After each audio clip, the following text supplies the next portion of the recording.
तकाल बा भाई, बहुत खुशी के बात बा। काहे कि आज हमारे लगे एक बड़ा भयंकर सिंगर आयल बना कि जवन की 15-20 साल से मेहनत करना बाकी अब सक्सेस नहीं बा। आप लोगों को उनका गाना सुनावा तनी 1 मिनट आप लोगों उनका गाना सुनी लोगन।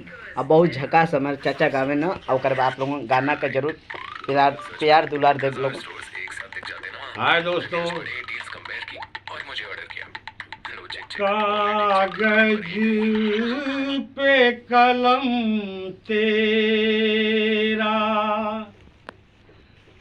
रुक रुक के चला होगा, कागज पे कलम तेरा रुक रुक के चला होगा, जब पहले पहले तूने जब पहले पहले तूने खत मुझको लिखा होगा, कागज पे कलम तेरा।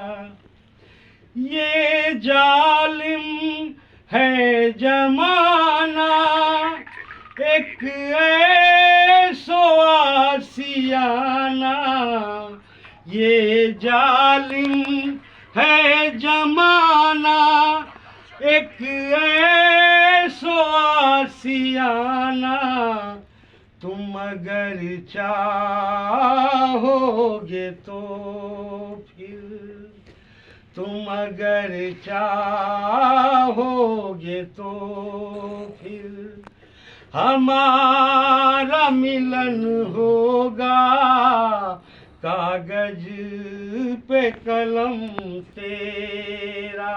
तो देखिए भाई, ये सभी लोग सुन रहे हैं गाना, बहुत प्यारा गाना है, आप लोगों को बहुत अच्छा लगेगा। ये देखिए सभी भैया लोग सुन रहे हैं गाना को, आप लोगों दुलार ये देखिए ये गाना, इसी गाने में बोले होली गाना लिखने के लिए।